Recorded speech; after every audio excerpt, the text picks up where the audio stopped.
Many of the problems facing humanity are the same recurring challenges that man has tackled for centuries. Hunger, disease, the need for raw materials, and pollution have limited humanity since prehistoric times.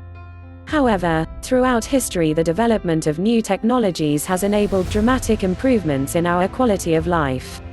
Modern molecular biotechnology, or the application of our knowledge of the genome to engineer organisms with beneficial traits, enables new solutions to today's challenges.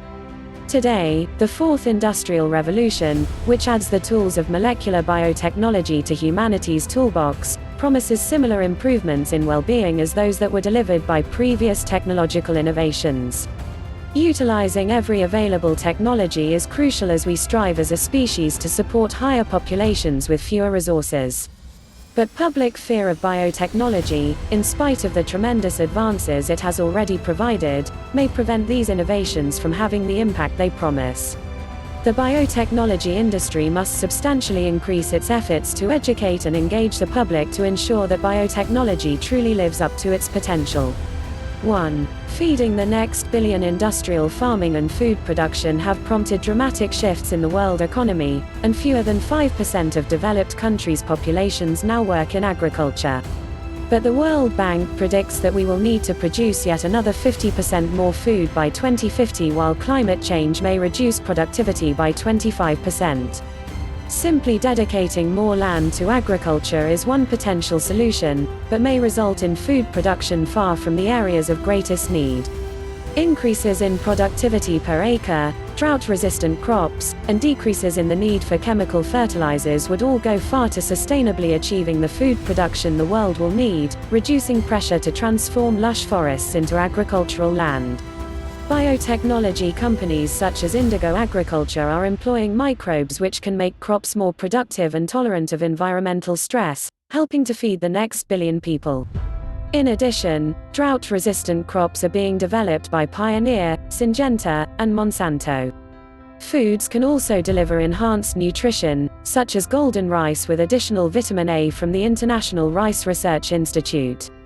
Some of the first applications of genetic engineering were in the pharmaceutical industry, helping to treat medical conditions and diseases. Insulin, synthesized with biotechnology, avoided the use of insulin isolated from pigs, to which some patients are allergic.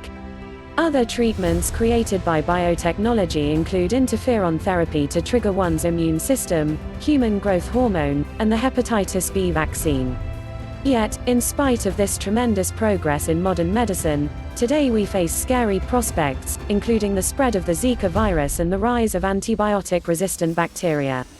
Biotechnology offers some of the most promising and targeted ways to find solutions to these threats. For example, the British company Oxitec, a subsidiary of Intrexon Corporation, offers a technology to control the spread of a single species of insect, Aedes aegypti, the primary vector for dengue, chikungunya and Zika virus outbreaks around the world.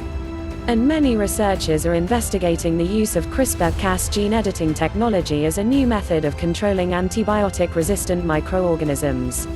Glacial records have shown us that, as long as 2,500 years ago, Roman-era metal production was a source of global pollution.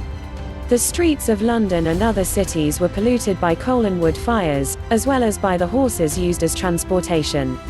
Today, our pollution challenges appear more subtle, but surely technologies will also turn them into anachronisms.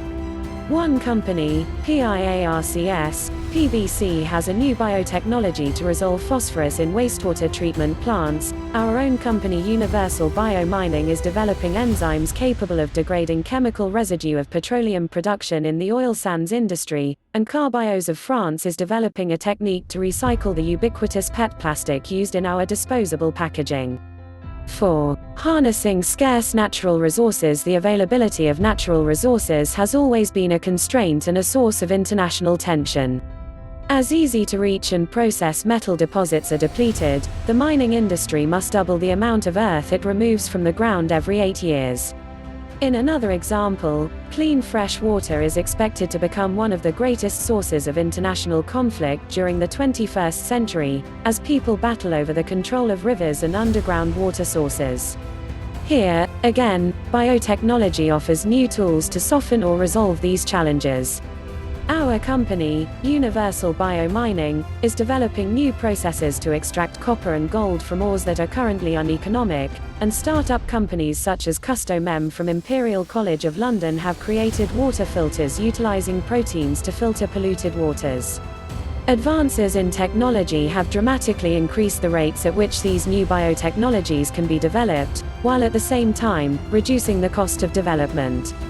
Gene sequencing and synthesis technologies have dropped precipitously in price, allowing innovators to develop their inventions much faster, and at a lower cost. However, challenges remain. Regulatory roadblocks make it difficult for small biotech innovators to set up laboratories, and the path to regulatory approval for some technologies remains unclear, discouraging investment. But most importantly, public fear of these new tools often prevents them from turning into commercial products. For example, the golden rice product, announced in 2000 to reduce vitamin A deficiency that kills 600,000 children per year, has yet to be grown commercially. The challenges facing humanity remain significant, and society simply cannot let these potential solutions be ignored. The biotechnology industry must continue to educate the public, regulators, and other industries about the potential of the sector. This means actively participating in the development of regulatory processes for these evolving technologies, inviting conversations with all stakeholders, and ensuring the public understands both the technology and the benefits that it delivers. With time, the public will ask, why hasn't biotechnology solved this problem yet?